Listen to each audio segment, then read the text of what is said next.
Brad, did I ever tell you about the childhood animated movie that I kind of fell in love with? Did I ever tell you the story, my friend? Yeah, My Little Ponies. Go ahead and tell your story. That's not what I tell you what, though, Applejack does have a certain place in my heart. Yes, he does. You and a lot of other guys. I'll tell you what, though. What's funny about this is that purely by accident, you got not that far off the mark. So I want you to imagine 8-year-old Dave Kellett. In Southern California, there was a specific channel called KTLA 5 that had a guy on Saturday mornings that would sit by a movie projector. Did you have this kind of a show? He would sit by a movie projector with a little clipboard. He'd be like, "All right, kids, well, for today's movie, we're going to do The Little Rascals Go to France," or and then would play whatever cheap movie they could afford, right? Yep. And so when I was 8 years old, this was long before the internet, long before any way 8-year-old Dave could have researched what this movie was. They played a movie. I came in late, so I didn't see what the title was, and I became enraptured with this movie, right? Oh my God. It had this beautiful unicorn, at least in my 8-year-old mind, and she was magical, and she was so helpful to the little I don't remember if it was a little boy or a little girl, and went on adventures together, right? And so little 8-year-old me became enraptured by this, and I would fall asleep thinking about this unicorn, and I would wake up going, "Oh, what is this unicorn doing?" And Brad, this is how bad it was. I have the most specific memory of crawling into my tree fort, because I built a tree fort at 8 years old. Crawling into my tree fort and praying that I could meet this unicorn, Brad. Oh my God. Saying an actual prayer like, "Oh, hey God, it would be great if you could send that unicorn. I'd really love to meet that unicorn," right? Oh my gosh. Cut to, I don't know how many years later, 20, 25 years later, the internet exists, right? And so I can research what the hell was this movie that 8-year-old me was so enraptured by. Turns out it's a movie called The Last Unicorn, which, by the way, I never would have since looked for. It was by Bass Rankin, the same director team that made that Lord of the Rings, that kind of weird-looking Lord of the Rings movie that no one really talks about because it's not that good. Anyway, so I watched it at the moment where you could go to Blockbuster and get an old DVD. I got The Last Unicorn. I'm like, I'm going to see what the hell 8-year-old. It was terrible. It was terrible. Oh my God, really? I watched it. It was terrible. And I was like, what was 8-year-old me thinking? Well, you're not, that's not that weird. Rankin Bass is also behind a bunch of those stop motion animated Christmas specials.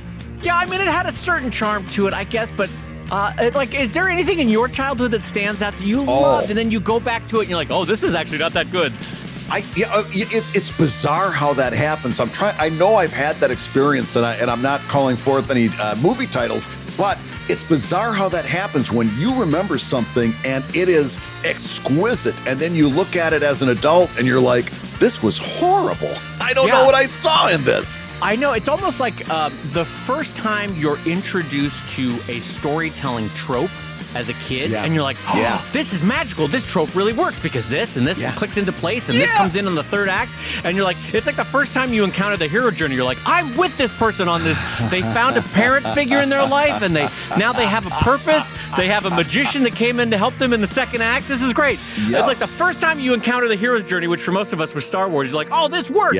I get it. And then you watch it later on. You're like, oh, this is kind of a shitty version of the hero's journey. All right, I'll accept it, but it's not the best. Here we go again with the same old thing. Yeah. It's funny how certain things from your childhood, and by the way, I'm sure you've done this too. You have certain things from your childhood, and now that you've got kids, you want to expose the kids to them, and you haven't watched it since then. And I'll tell you what it was for me. And although I got, thank goodness, I previewed it and thought better of it. The Bad News Bears was, if you watch it now, horrible movie, full of some of the worst dialogue, some of the worst ideas, a lot of really inappropriate humor. Was family fare in the 1970s, and it just doesn't hold up. And there's been so many instances of my showing a movie or a TV show, and it just doesn't hold up. And the kids are like, "You dragged us away from Nintendo for this?" The flip side of that, by the way, yes, you're right, because I screened Jurassic Park, by the way, for the first time the other day. Yeah. Did not hold water. I thought it was still charming. The kids were like, "Yeah, I get it. The dinosaurs, right, they're a threat." Yeah. Like, wait a minute, what? This is magical. This is magical. Wait a minute, the guy's about to go into the outhouse and get eaten by a T-Rex. No, I don't care. I've seen that 100 times. This guy's leaning on a triceratops. Come on, he's listening to the breathing. Isn't that magical? Nah, it looks like a model. All right, you know what? To hell with you, kids. You know what? It does look like a model. And on that note, I'm going to say hello, everybody, and welcome to ComicLab, the show about making comics. And making a living from comics. I'm Brad Geiger, editor of webcomics.com and the creator of Evil Inc. And I'm his pal, Dave Kellett, cartoonist of Drive and Sheldon and co-director of Stripped. And this week's Hour of Comics Advice is made possible by your support at patreon.com/comiclab. So Dave, let's talk comics. Let's talk comics, my friend. And a big shout out to our sponsor for this week, our friends over at bonjoro.com, a service that we use ourselves. And as a reminder, there is a 14-day free trial that you can try at bonjoro.com, at bonjoro.com. And if you like it, there is a code that expires on March 31st, ComicLab March, all one word, ComicLab March, that will get you 20% off your entire lifetime usage of Bonjoro. So bonjoro.com is where you want to head. Absolutely. And you use that code ComicLab March, 20% off for life is pretty compelling. That's an amazing deal. I don't think we've ever had a lifetime offer on this show. So that's pretty wonderful. Like, imagine if you went to a supermarket and you're like, well, all right, if I say the word ComicLab, I get 20% off bananas the rest of my life. You'd be like, I'd be yelling ComicLab as I go down every aisle of the grocery store. I mean, I do already, but I got escorted out. I'm not welcome back. But think of the amount of bananas you buy in a given lifetime. That really adds up. Now, let me ask you, Brad. Am I pronouncing Bonjoro right? Because it could have a more Italianesque version. Is it? I've always wondered about this, Dave. Is it Bonjoro or Bonjoro? Because I want to say Bonjoro. It sounds more like mucho gusto, Bonjoro. I like the idea that you are traveling down a canal in Venice. You're pushing the little stick and you're saying out loud as you go on this boat by yourself, Bonjoro or Bonjoro? I don't know. I'll be singing on my gondola saying, "Oh sole mio, I use Bonjoro." It's bonjo, auto.com. So for some people were wondering what specifically is Bonjoro. And so before we move on, I want to say the basic idea of what Bonjoro is for me is that it is a personalized welcome, a personalized greeting, a personalized thank you. Anytime someone interacts with you as a cartoonist. So I have it hooked up to the store that sells my original art, to the store that sells all my books, my Shopify store, to my 3 Patreons. And then every once in a while, I will hook it up to one of my Kickstarters. And what it is when Brad buys a book or original art or joins my Patreon, I immediately get a signal on my phone. I grab my phone. I turn around so that they get to see my studio. I'm in my studio. Yeah. And within minutes of buying my book, within minutes of joining my Patreon, they're getting a message through bonjoro.com that says, "Oh my God, Brad, it's Dave Kellett. Hey, how are you? I see that you're in Germany. That's awesome. I just want to say thank you for buying my book or joining my Patreon or getting my original art. You were awesome." And then at the very end of the video that goes boop, it's quick and easy, but appended at the end is a little discount code for my store, a discount code for original art or this or that. And it's a nice little value add and a personalized way to welcome someone into your life as a cartoonist. And I find it fantastic in terms of the responses. Yeah, it's brilliant onboarding for a new Patreon backer. In fact, Patreon, I looked this up, by the way. They did. I wasn't sure about it, but I looked it up. Patreon said that they had done some tests, and people who are onboarded through Bonjoro tend to stick around longer as patrons because I 1,000% believe that. Yeah, they felt that personal connection. There's something very powerful in hearing somebody say your name. And that's what Bonjoro is all about. You're looking that person in the eye, saying their name and saying, "Hey, Cliff, I appreciate you. Thank you for coming." And I really invite you to try to experience that in your own way somehow, whether it means, if you get a chance, pay attention when somebody sends you a Bonjoro, how you felt that moment your name was said. Yeah. It happened to me, and it made me a believer. From that moment on, when I heard that person say my name, I'm like, I get this. I know everything this is all about, and I'm I'm for it. Absolutely. So check it out. Free 14-day trial over at bonjoro.com, bonjoro.com. And when you try out the 14 days and you find that you love it, don't forget to use ComicLab March, all one word, ComicLab March in the coupon code for 20% off your entire life. Dave, I've got some good news to start the show off with. I celebrated this past weekend 21 years as a independent cartoonist. That, first of all, that's amazing. Second of all, now your cartooning career can drink in the United States, and that's fantastic. That's my career needs to drink in the United States. That 21 years is nothing to sniff at, my friend. That, you know what's amazing is that I met you probably in year 1.5 of your career, I think, probably. Maybe even year 1. I think maybe you're in the early parts of 99 I met you, or the summer of 99. 21 years is an exceptional amount of time because there are highs and lows and valleys and peaks in there. And I have seen some of them, but it has been lovely to see that truly hard work and stick-to-itiveness can make a career. And I have to say in a way that it's only admiration as a friend. I have watched you put in the time, and it has been lovely to see your career blossom.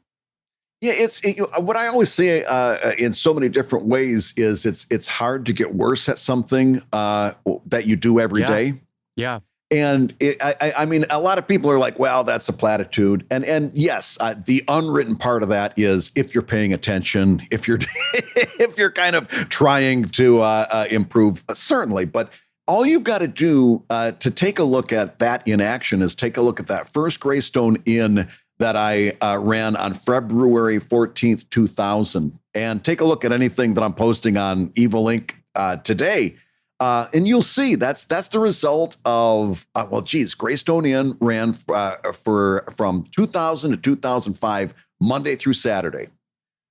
In June, I closed down Greystone Inn on a Friday, opened up Evil Inc. on a Monday, right after that. Yeah. And that ran as a comic strip Monday through Saturday up until 2016, when I started changing it over to a graphic novel. Now I print kind of the top part of the page on Tuesday, bottom part on Thursday. But what that was doing it over and over and over and over and over again. And whether you're doing it every day or whether you're spending a little bit more time and developing it, working at your own pace is the important thing. If you keep doing it, you almost got to get better at it. Well, can I ask you? Yes, you got to get better at it. I'm sort of curious what Brad Geiger, 21 years on, if you could go back and just give a couple bits of advice to that younger Brad Geiger, knowing that it might change the trajectory and trying not to change it too much, because I'm sure you're, in general, knowing you're like, I needed to learn those mistakes. But what advice would you give to that 21-year-old Brad Geiger to help in a way that wouldn't hurt the journey, if you know what I mean? I was like every other cartoonist that is struggling, that you see, talking about their struggles on Twitter and stuff today. I was a much better artist than I was a writer. And I was much more interested in learning the art because that was mechanical. You could put your arms around that. Yeah. And I would have told my younger self that it's not about the art, it's about the writing. It's all about the writing, and you've got to learn to how to structure a joke, how to craft a joke, how to edit, and then how to edit, and then how to edit some more. I would have grabbed that young Brad Geiger by the ears and shook him until he believed me. And the number one thing I would have told him is, it's the writing, stupid. Concentrate on the writing. Well, let me ask you this, because in between the two of them, looking at the arc of your art and the arc of your writing, I would have said that your art has improved markedly more. You would say that your writing has improved markedly more over 21 years? I think I think I wrote a lot of, I mean, listen, I've gotten noticeably better at art as well, but I wrote a lot of jokes that just didn't land, and a lot of stuff that was technically funny right? Yeah. It's like Yeah. it's like when This is a joke. yeah. And then somebody explains why it's a joke, and then you say, "Oh yes, that's funny," but you never actually laugh. I wrote a lot of technically funny. I wrote a lot of stuff that was very complicated, had a lot of moving parts. I wrote a lot of jokes that were the written equivalent of a Rube Goldberg. The problem is a Rube Goldberg has the visuals to lead you through. And if all you're doing is trying to do that with words, you've lost them at sentence number 2 out of 12. And nobody's going to read a 12-sentence comic. I think my early writing really suffered, and it suffered from neglect from an awful long time until finally I started realizing that it's especially if you're trying to do humor, particularly if you're trying to do humor, it's all about the writing. You got to focus on that. Yeah, I mean, looking back, and this maybe you feel the same way about your archives too. Looking at the first 1,000 or so Sheldons, if you grabbed any Sheldon in the first 1,000, my most common reaction is, well, first we got to get rid of 30% of these words. There's just too much there, like pare this down. I didn't know how to trim down to get to the essence of, or if there was 5 words that could have been replaced by 1 word, I should have just replaced those 5 words with the 1 words. But I thought I was being florid, or I thought I was being, effervescent and delightful.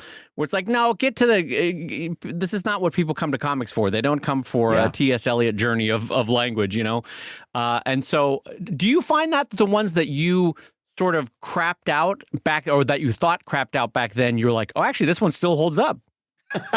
Well, that's actually the great irony, and one of the, if I'm being honest, one of the great disappointments of reaching 21 years is that you go out. It's a good excuse to kind of celebrate and share your happiness with folks. You go, hey, I reached 21 years today. It's great. And people inevitably say, oh, you know what comic of yours that I remember? I remember this one. And inevitably, they remember the comic that I crapped out late on a Friday night for a Saturday comic. I had so many of these because after the first year, I began self-syndicating to newspapers. Mm-hmm. Well, that was great. But what that meant was I had to do Monday through Saturday. Right. Because there was a Saturday paper. So I had to have a Saturday strip, even though I had long since realized on the web, weekends is where they roll up the curtains on the internet and everybody takes a nap. They got other things to do. There was, especially in the early days, in the first decade of the web, nobody was looking at the internet on a weekend. For the simple reason that very few of us had mobile-enabled phones that could cheaply or affordably go to the internet. So you'd leave your work computer and you'd be like, I'm not using the internet at home. It's too slow. That kind of thing. Yeah, or so many people in those first 5 to 10 years of the internet were kind of screwing off at work, reading our stuff. Yes, we were doing our part to depress workplace productivity. That's right. So what happened was I didn't want to put time into a Saturday strip for the web because if I put plotline stuff there, everybody would miss it. And then they'd come back Monday and they'd go, wait a minute, what happened? They'd always miss a beat if I put storyline in on Saturday. So I had to come up with something that I could do quickly, easily, bang it out, have something for the Saturday newspaper, and something that I could put as a placeholder on the Saturday website that if somebody skipped it, it wouldn't matter. It had to be standalone. Right. So I had a number of strategies for this. One of them, and again, this would have to be something that I put zero work into. So one of them would be Lightning Lady, one of my characters, would answer the phone. She'd say, Evil Ink, how may I harm you? I always loved those. Those were fun. Yep. And then somebody would say something. She was doing customer service. Somebody would say something, there'd be a setup, a rejoinder, punchline, and out. I drew Lightning Lady answering the phone in about half a dozen different camera angles and positions, scanned those in, and kind of like Ryan North did Dinosaur Comics, right? Mm-hmm. Just use the same illustrations every time, and sometimes changing up the order, but that was it. So I used clip art. I was just crapping this stuff out Fridays for Saturdays. And it is the first thing somebody wants original art from. That's long gone. It's the first one that people mention. It's the first stuff that people want. It's the first thing my Patreon backers want to come back. They're all, I'd say every third month or so, somebody says, "Are we ever going to have Lightning Lady answering the phone again?" I'm like, no, because I don't want to do that. I don't need to do that anymore. There's so many better things to do, but it's the first thing somebody wants to bring back. And I had about 4 versions of this. Another one was personnel files. I would just literally grab the art from a previous comic, put that person in a box and say, okay, this character is 5'11". They weigh 125 pounds.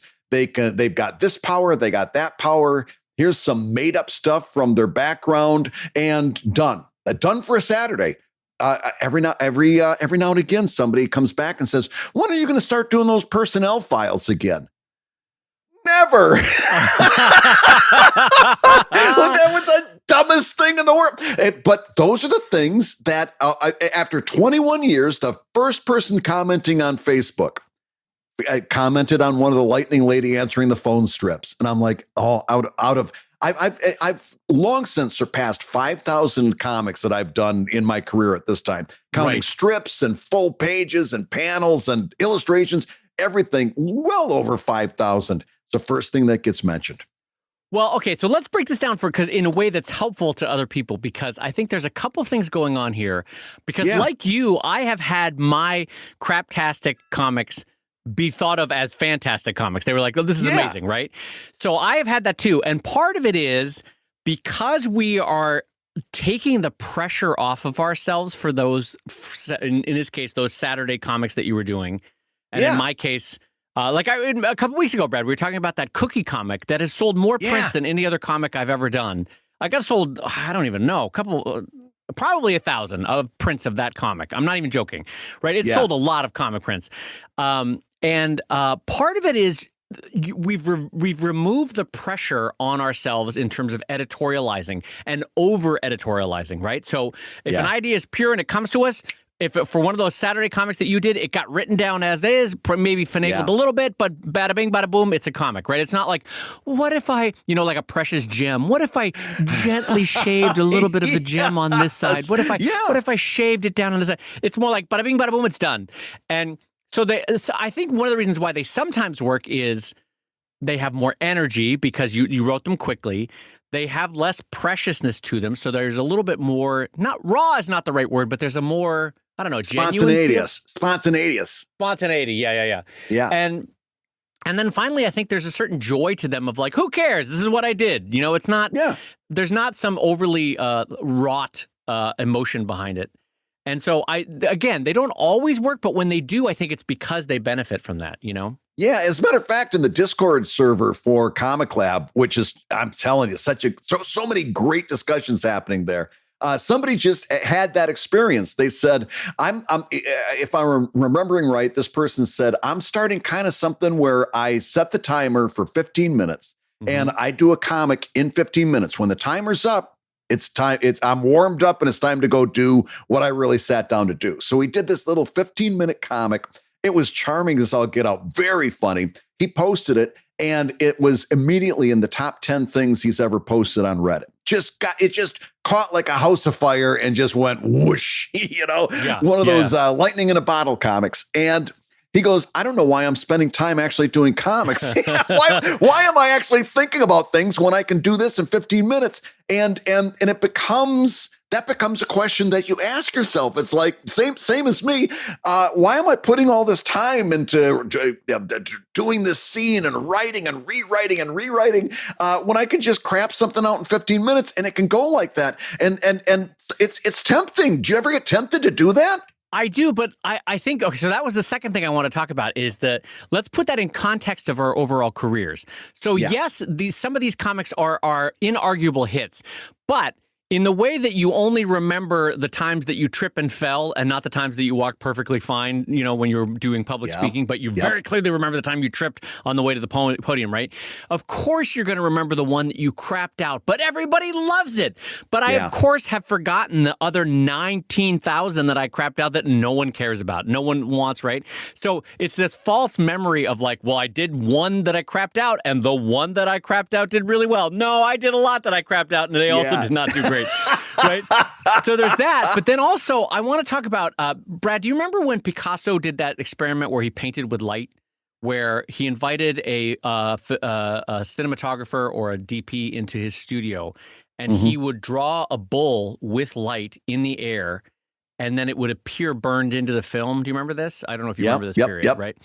So there's no one that would argue that was a crapped out drawing. Like Picasso was literally drawing right in a momentary flash, right? But he had 20,000 hours of work behind that enabled him to draw that bull in light in the air, right? So yes, it's quote unquote crapped out, but it's crapped out after 20,000 hours of knowing what it takes to crap something out. And I'm not being facetious. I'm saying like it's the ability to be reductive quickly only comes after 10,000, 20,000 hours of putting in the work, Well, and here's the paradox to that. So this person on the Discord server said, I think I'm just going to start doing this. Maybe this is just what I do. And I kind of laughed because I've had the same moment. And I actually had this. For me, it was my great idea was take a Twitter hashtag that's trending right now, right? It's a momentary thing. Take a Twitter hashtag that's trending and spend 15 or 20 minutes, do a comic on it, post it while it's still trending so you can catch that wave and then go on to something else. And I did it twice, and it was a delightful little experiment. And then very quickly, I realized the paradox in that, because what happens is it's impossible to keep doing something that you don't care about doing, because when it gets successful, you start to care about doing it. Right. And so that's the paradox. So this 15-minute comic that he's just crapping out, what he's going to find. And I feel comfortable because I think we're about 4 weeks ahead. So he will have probably already either figured this out or figured out that I'm full of shit. But what's probably going to happen is after doing this day after day, and if it starts getting very popular, he's going to lose the ability to not care, because now he's got to make something happen in this 15 minutes, and all of that spontaneity is going to fall apart. Yeah. I really agree with you. You have an insight on there that I think is a smart one. I want to say this. I think maybe a strategy that would be useful for something like this is to acknowledge that it's good to let yourself have the fun and the spontaneity once in a while. And so, yes, work it into your repertoire to allow yourself to have one that's either of a markedly different standard or a markedly different writing approach. But I would not advise to change gears entirely. And so I think with Drive, one of the things that I've enjoyed, Brad, is like you. And by the way, I didn't realize until right now that I always thought, because I'd have found objects in Drive, they're either torn out encyclopedia pages or in species profiles and that sort of thing. And I always thought it was from Victorian novels that I got that from. I might have gotten the gem of that idea from your superhero profiles that you did. Oh, really? A part of me, and by the way, I also would welcome those back in your strip. I always thought those were fun. A part of it is saying like, hey, within the medium of comics, it's perfectly fun and appropriate to have what's essentially a reference page. Like, that's fun. Yeah. It's because for the people that love to drill down deep into the details, those are the real, they go into the weeds on those, right? And then for the people that don't, they're like, nah, I see it, I get it, it's interesting, but it's only one day. And so what I'm saying is, work this idea of something different, something spontaneous into your repertoire, but don't make it your entire repertoire. What do you think, Brad? Right. And I would hasten to add that if you would think, okay, what I'm going to do is I'm going to make my career on these little 15-minute comics. If I would have taken that same attitude and said, okay, these Lightning Lady answering the phone comics are really popular, I'm going to stop doing a storyline and I'm just going to be doing Lightning Lady answering a phone. If I actually do that, I don't have a career anymore. Yes. because yes. because that works really well on a framework of a bigger thing. But if all it is this person answering the phone with the same 6 illustrations, it gets bored really quick. Can I tag onto that line and talk about Stefan Pastis, who does Pearls Before Swine? When I interviewed him in his studio for the documentary Stripped, he had a piece of paper taped above his desk, and it was 10 rules for his comic, and one of the rules was don't overuse the crocodiles. And he has these characters, if you know Pearls Before Swine, they come in and they make these funny little jokes, and it's really quick and spontaneous writing. And you're going to keep using that word until you get it right. Oh my God, Brad! It's embarrassing. I can't. My brain. I'm so glad when you get the chance to make fun of my word use, because boy, do I deserve to be hoisted by my own petard for that. Anyway. Yeah, so one of the things is like Brad, Pastis has realized that yes, you can include that, but if you make it the whole thing, then it's like offering a meal that's only ice cream. You know, you can have the ice cream, but it can only come after the 4th course. You can't offer a main dish being, you know, Lightning Lady answering the phone or the crocodiles for Pastis. It has to be sprinkled in. You know, So I think that's a really wise strategy, Brad. Yeah, and it brings this whole conversation full circle, because how did we first start talking about this? I said I would go back to a young Brad Geiger and tell him it's all about the writing. And then the next thing in the conversation is sometimes when you don't put any thought into the writing, you come up with great stuff. So why would you still go back and tell young Brad Geiger to focus on the writing? Because it was that writing that made the framework that other stuff was able to happen. You know what I mean? You've got to have the big picture, and then those little moments are nice little like little sparks of joy in there against a bigger tapestry that you're weaving. Right. And so it becomes like a stand-up comedian who has written and reworked their hour of stand-up to the T, and yet allows for the spontaneous moments of crowd interaction when they happen. The same kind of thing as a cartoonist. You're working on your writing and your craft, and you're getting better at editing, but you're allowing for the moments where you just want to have a brief window of fun, and that's okay too, you know. So, but again, like Brad said, it has to be within the foundation of craft. Hey, if you're listening while you work, take a minute to stand and stretch. And while you're doing that, we're going to tell you why you should join us on Patreon. When you do, you're going to get hours and hours of podcasts that we've recorded just for backers. And exclusive Patreon posts that go even deeper on ComicLab topics. And access to our exclusive Discord server, which is a thriving community of professional cartoonists. So you can support the show you love and get tons of actionable resources for your own cartooning. And listen, if you can't swing a pledge this month, we get it.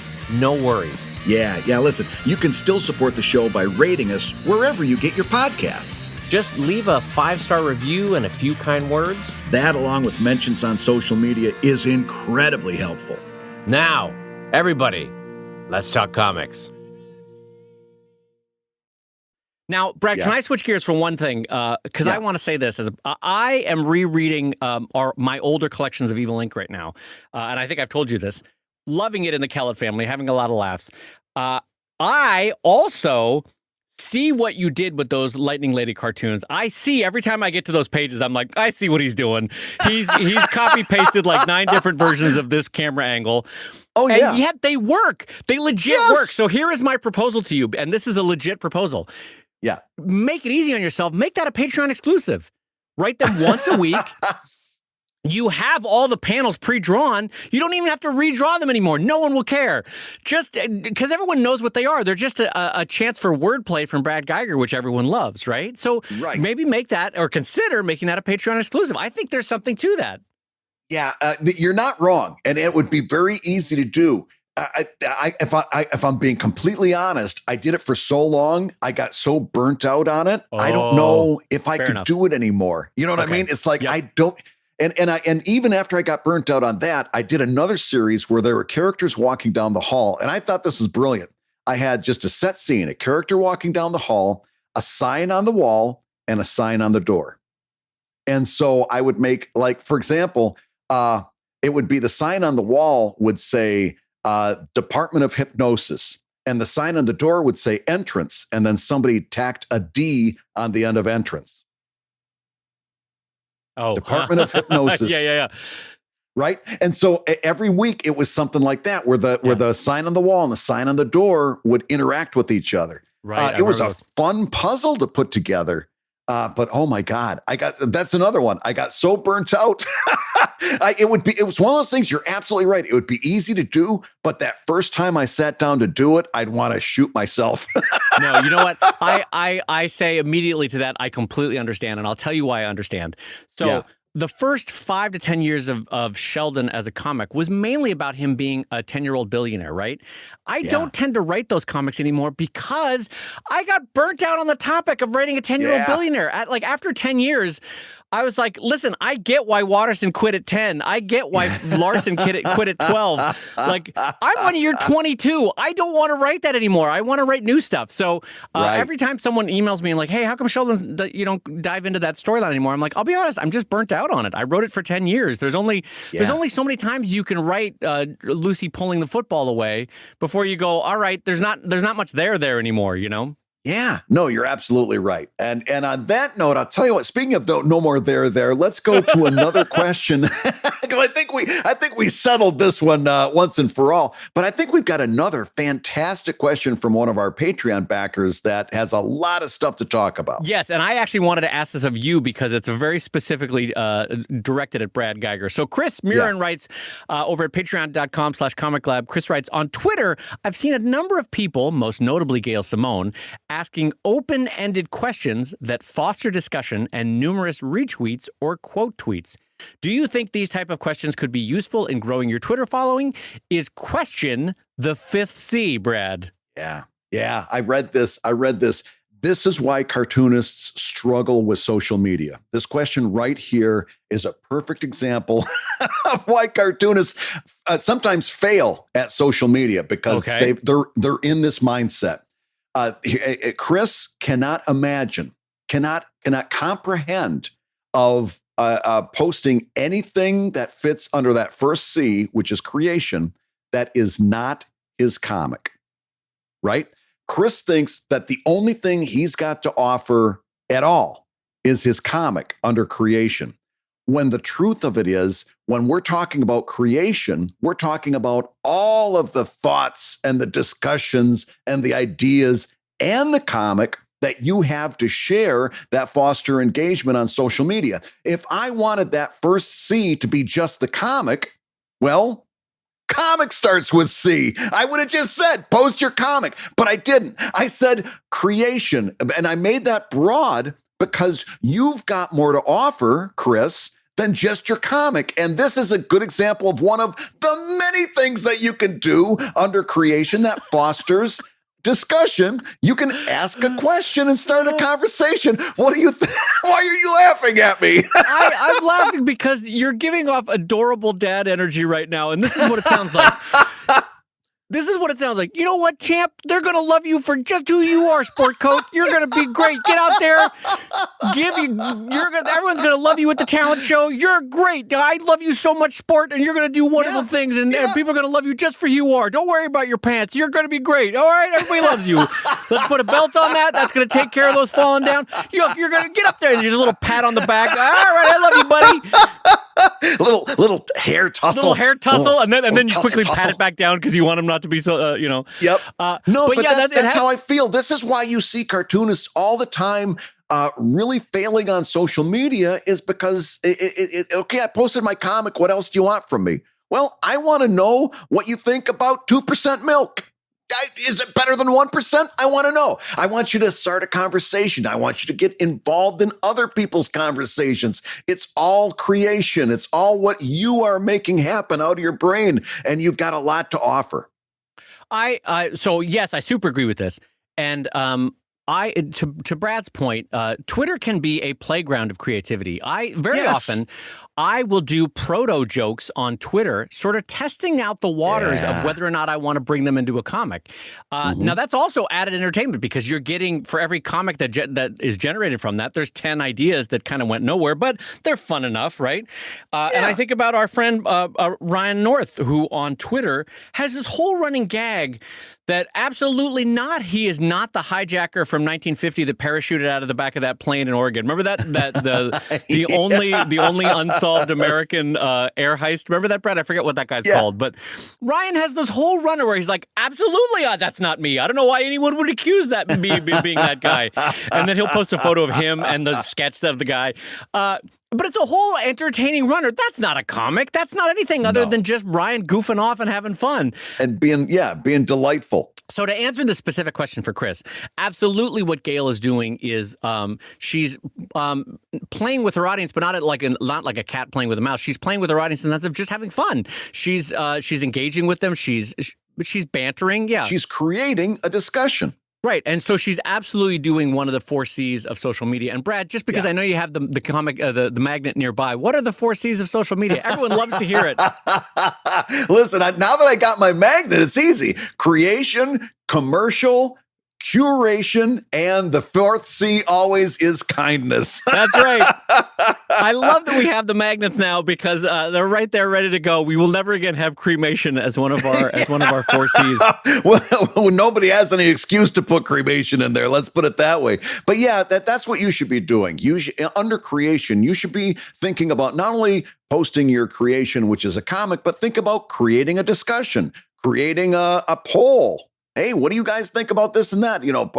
There's a lot of things that you can create. You should be unleashing yourself a little bit for all, like Dave says, those things that maybe don't fit in a comic. But by the way, if it falls flat, it's gone in 7 seconds. Nobody's ever going to remember it. As Brad always says, it immediately filters down to the bottom of the fish tank, because that social media feed is just getting full and full and full and full. And so if it's a swing and a miss, not a big deal. It just filters the bottom of the tank. But Brad, fun fact about Dave Kellett and polls, I have never conducted a poll on Twitter. I don't even know if I know how to do it. I've done it once or twice. Now polls I reserve a lot for Patreon because I like using that as kind of a perk or a community builder.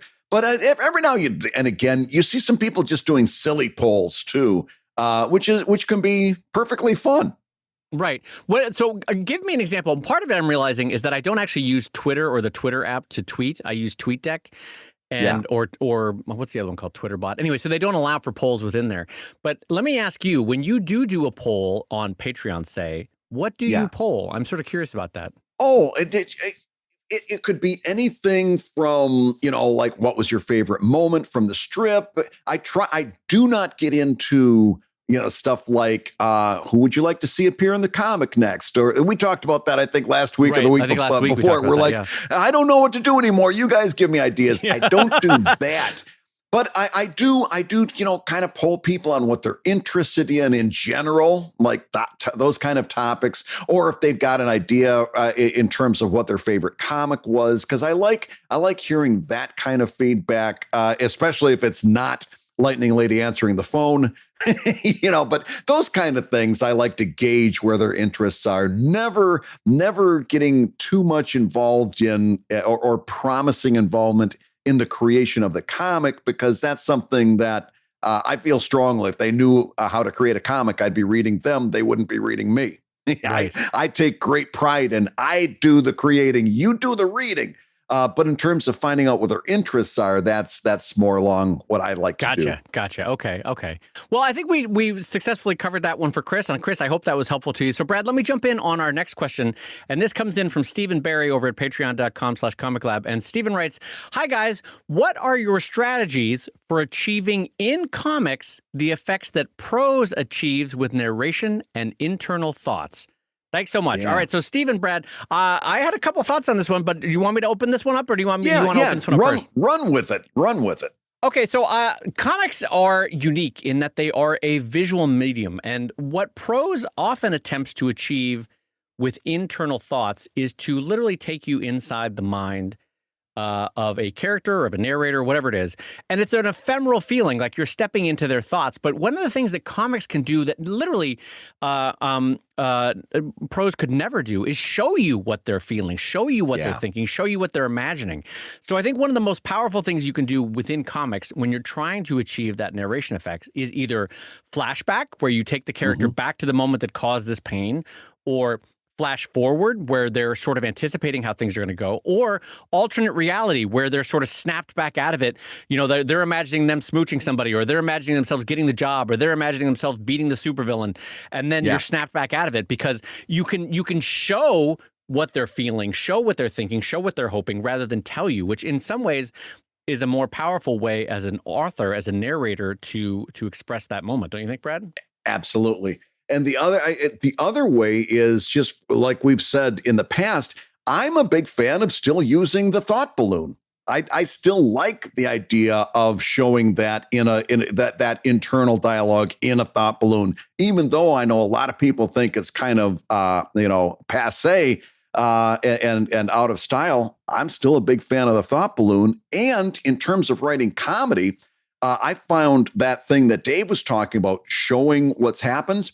If I've got somebody talking, and then they're saying something like maybe internal, or they're making an aside, I will handle that in a narration box and have that conversation or that dialogue continue in a narration box that has the person's face in there, so that you know who's still talking, and it's not a impartial third-party narrator, but this conversation's happening, and then you draw the scene that is being described in the dialogue.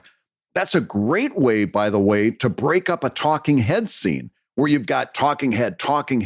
Then all of a sudden, maybe in the third panel, they say, well, you're as nervous as a rooster on Thursday, right? And then that's in the dialogue box. And in the panel, you actually draw a nervous rooster on Thursday. That's just the first thing that came up. Right. No, I think everybody loves that universal phrase, nervous as a rooster on Thursday. As one says, a nervous rooster on Thursday. but to change that scene, to change that visual, gives you a break from those talking heads. Right. And building on that, Brad's thought there, you can also have it where someone is standing confidently, ramrod, like they're the epitome of self-confidence, but you're seeing in their internal thoughts them going, I hate themselves, I hate myself, I hate myself, I hate myself. Right. And so you can do in a second what a narrator in prose would take a full paragraph to describe, right? You can immediately contrast the physical versus the emotional, the physical versus the internal narration. And that's a really powerful tool. So keep that in mind. But I will counterbalance this by saying I was recently rereading some Chris Claremont, kind of heyday Chris Claremont, who's the famous writer of X-Men, like Days of Future Past and stuff. And Claremont was a big user of internal monologues. And I think, this is my own personal subjective thing, it was a little bit overly done. But the way that he would balance it out would be like, so you'd see Nightcrawler swinging into action, right? And it would be, Brad, I'm not joking, 3 pages of thought balloons of Kurt Wagner going, I feel so insecure. Is Storm, does she hate me? Why is she mad that I ate that sandwich? I thought that sandwich was for anyone in the mansion. Professor Xavier said I could have the sandwich, and yet Storm is mad at me, and I don't understand, right? And so it's like 3 pages of Kurt Wagner being like nervous and anxious, and like he's like being insecure. But in the meantime, he's also, fighting the Brotherhood of Evil Mutants. So like, the way that what I'm saying is the way that Claremont balanced out what should be a boring moment, a moment that otherwise would be like a Comics Journal type comic of like, I feel sad about myself. I shouldn't have eaten that sandwich.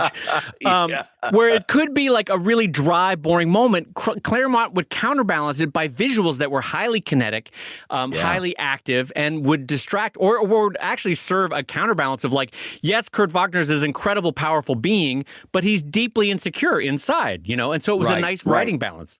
And also, don't forget, you've got all kinds of tools at your disposal as a comics artist. In other words, when I read Steve's question, how do you achieve the prose narrative? Prose, Prose, by the way, not the narrative used by prose, but written like novels, right? How do you achieve what novels do? And my first reaction was, Fuck novels. I've got so much at my disposal as a comics artist. Why am I even worried about achieving what a novel does? And here's what I'm talking about. I love the idea of Jane Austen behind you with a baseball bat going, "What'd you say? What'd you say about novels?" It's a good way to end up with a mouthful of teeth. Jane Austen had a good right I tell hook. you what, I do like a little knuckle sandwich there, Brad Geiger. It's me, Jane Austen, back from the dead. Okay, keep But going. here's what I mean by that. You've got so many well accepted, well understood. If somebody's speaking and their word balloon is dripping with water, right? You know that that's a very sour, negative thing. That the words might be perfectly happy, but it's being said in a dour way. If that word balloon has icicles hanging from it. Right. You know that that's a cold statement. If the font is menacing, you know? Right.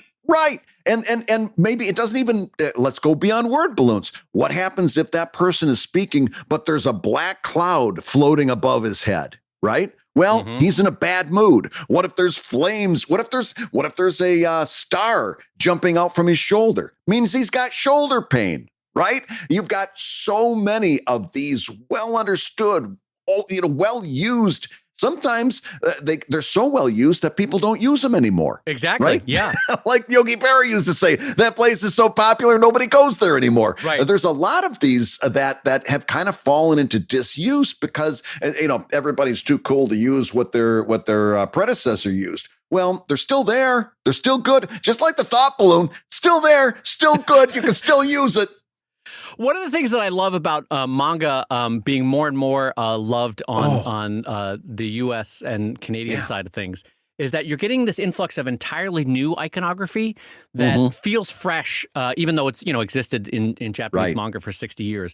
So all of them tend to be flavors of signals of embarrassment. So it says a lot about the Japanese. Literally every icon in manga is basically a different way of expressing embarrassment. But what I'm getting at, though, is that because we kind of feel embarrassed if we have stars coming off of a shoulder or if we have a traditional thought balloon, seeing the way manga does the thought balloon, where it's a radiating series of lines sometimes. Have you ever seen that thought balloon? We've talked about that recently. It's really effective because it's a new way to say, look, this is different. It's an internal thought, but I know that I and you feel a little hokey about thought balloons, so I'm going to use this Japanese style. And I love that that's possible now. There's an interplay between English-speaking and Japanese-speaking comics iconography that allows for a certain freshness, Yeah. But like Brad, I know that a lot of people associate thought balloons with 70s, but like you, there's kind of a it works because everyone knows it. You know what I mean? Like it gets the job done. So you don't necessarily have to reinvent the wheel. It's like refusing to use a hammer because your dad used a hammer. Well, the hammer still does what it's supposed to do to a nail. It's a tool, so use it. But going back to manga, something that manga does that I'm starting to see in American comics, and I love, is they have such a free use of language. And what I mean specifically is if two people are meeting, but they're nervous, they'll use the word, for example, awkward, the way you and I would use a sound effect. Yes. Those two people meet in the room, and then awkward will be almost like a sound effect floating up from them. Awkward. Yeah. And it's like, I know exactly what that scene is now. And they're using words and emotions in a sound effect way and getting really great results, and sometimes in a very ironic way. Like every now and again, you'll see somebody making a sandwich and floating above the knife, it'll say, peanut butter. Yes, exactly. It's funny you should mention this because I was just reading a manga the other day called Spy Family, which is delightful, by the way, if you haven't read it, Brad. It's really delightful. And I think somebody was making pancakes or something, and just the word soggy was in the background. And I was like, that's great. It's just fun. It's just a fun way to incorporate, say what you mean. And in this case, there's an unspoken thing of these pancakes are terrible in the background. So let's call it out. And by the way, how do you draw soggy pancakes? I don't know how to draw soggy pancakes. So it's a great solution to the problem too. You just put a little moniker over there. These are soggy. It's also a recognition that, say, mid-century American comics wouldn't make, which is that, look, this is a medium that is words and pictures, so have fun with it. Let the word be part of the picture. And it's really, I agree with you that it's a super effective manga technique that's becoming more and more accepted in Western comics, and I love it. I'm here for it.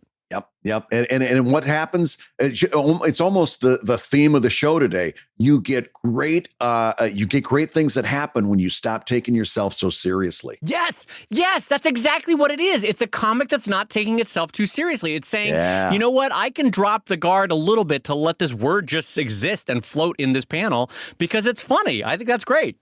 Yep. So, Dave, I've got one more question for you, and this is coming in from, again, one of those Patreon backers. And since this right now is we're getting into the end of the March month, this is particularly important for a lot of us. Dave, I want to talk about taxes. This comes in from... If you want a show with sex appeal, turn into ComicLab this week, everybody. Yeah. Everybody line up, form an orderly line. We're going to talk about taxes. Here we go. Get out your Form 22B. Oh, my God. Well, Mindy Indy is dealing with something that a lot of us are dealing with.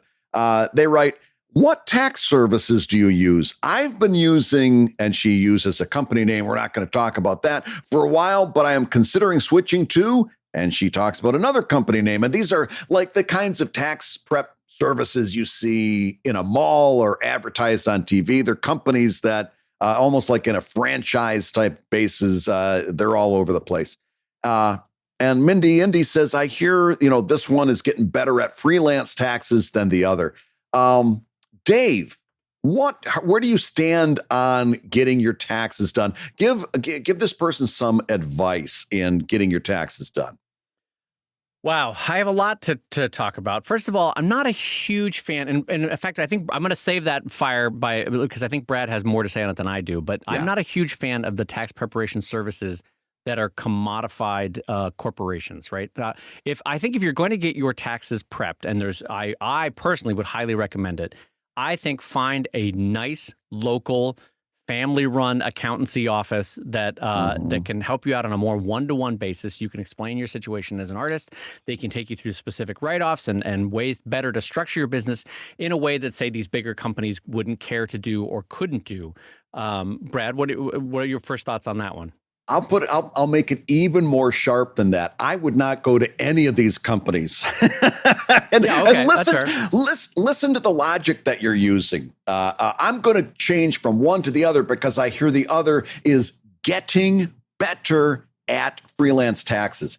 If that's your bar that you put is that they're getting better at it, that's an awfully easy bar to cross, and you should be expecting better for your money. Here's the problem. A lot of these places, and this is why we're redacting company names, by the way, a lot of these places are using kind of pre-formatted software. It's cookie cutter type of deal. Here you are, come in, put your money in, we'll run it through our software, zing, zing, zing. One size fits all. There's your return, or here's what you owe.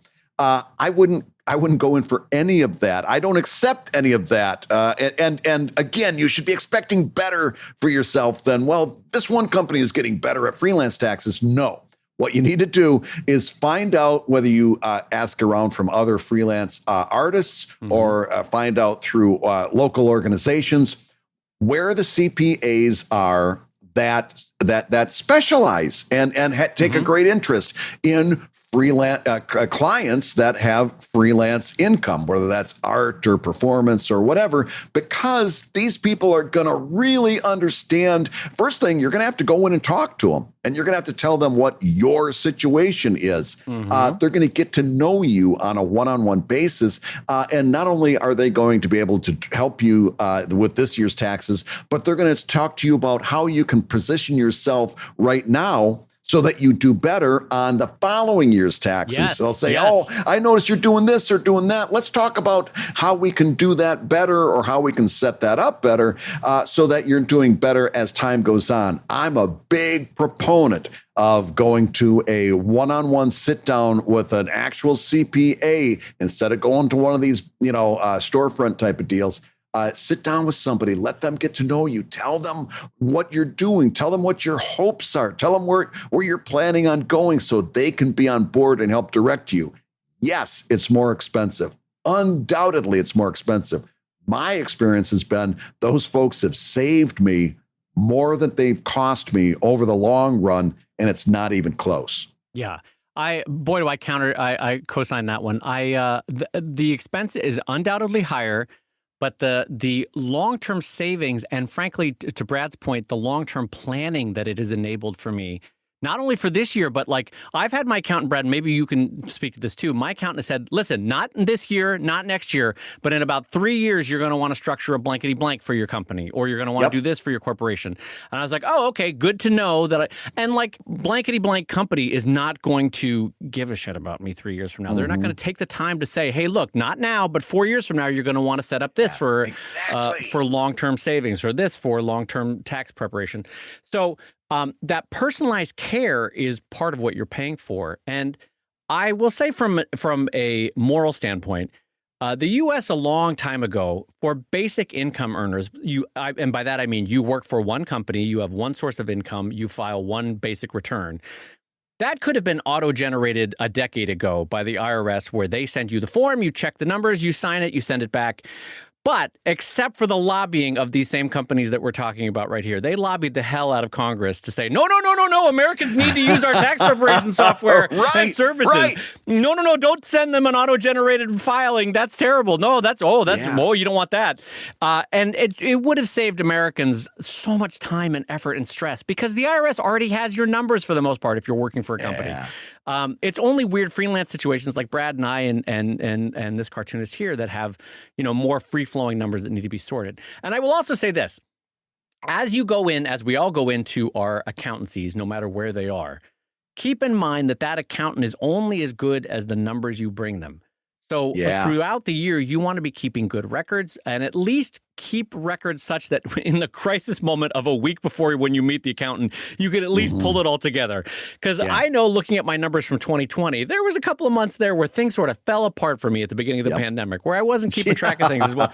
But I at least had the presence of mind to sort it into piles of action that could be dealt with in January, February, March of this year, so make it easy on future you to make it manageable chunks that are at least sorted and prepped partially so that future you can do it, Yep, absolutely. And the better information you put in and the more information you give your CPA, the better it's going to be for you in the long run. And like Dave rightly points out, that's not something you're going to get from one of these companies. And one last thing, just to build on what Brad was saying before in terms of ask around in the artist community, remember that if you're in the U.S. or in Canada, you can ask any artist that's in your state or province. It doesn't matter if they live multiple cities away. If they have a tax preparation guy or man or woman that they love, you can use them. Like I personally love being able to go into my accountant's office, sitting down, handshake, we smile, we talk for 20 minutes, we talk about where the business is going. That's really helpful to me. But it could be, especially in this life of Zoom, that I could meet with an accountant in San Francisco, still be filing California taxes from Los Angeles. We're 1,000 miles away, and it still works. And Brad could do the same thing between Philadelphia and Pittsburgh. He could have an accountant far away and still work. So it just needs to be an accountant within your state or within your province. Yes. And then you're good to go. Yeah, and I'm going to underline that, within your state. That's very important, because there's a lot of state-specific stuff you got to know about. So don't take a suggestion from just anybody. Make sure that you're getting a same state projection. Right, absolutely. And speaking of states, we're at the state of being done with this podcast, Dave. That's the best transition I had. What can I tell you? I loved it. I was there. I was here for it. Well, good. Then I'm going to state the following. You've been listening to ComicLab, the show about making comics and making a living from comics. Your hosts have been my pal, Brad Geiger, the editor of webcomics.com and the creator of Evil Inc. at evil-comic.com. And my friend Dave Kellett, co-director of Stripped, and the cartoonist of Sheldon at sheldoncomics.com and Drive at drivecomic.com. And a reminder that our sponsor for this week is Bonjoro at bonjoro.com. You can go sign up for a free 14-day trial right now. And if you like what you see, which you will, you'll want to use ComicLab March, all one word, for the coupon code to get you 20% off for the rest of your life with bonjoro.com. And the ComicLab theme song is used with permission from Andy Creighton at theworldrecord.net. And this episode and all episodes was edited by Matt Woodard of Woodsong Productions over at www.woodsong.media. If you love Comic Lab, you can rate and review the show on Apple Podcasts, and you may hear your review featured on a future episode. And Comic Lab is made possible by your support on patreon.com/comiclab. So we'll go ahead and say that like Dave Kellett trying to pronounce spontaneous. Patreon.com spontaneous.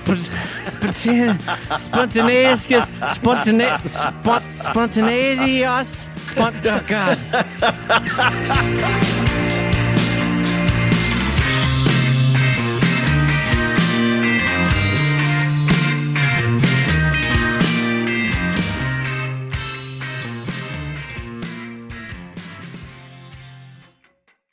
Cyclops, I have to apologize to you. I ate the sandwich that was in the kitchen. I'm so sorry.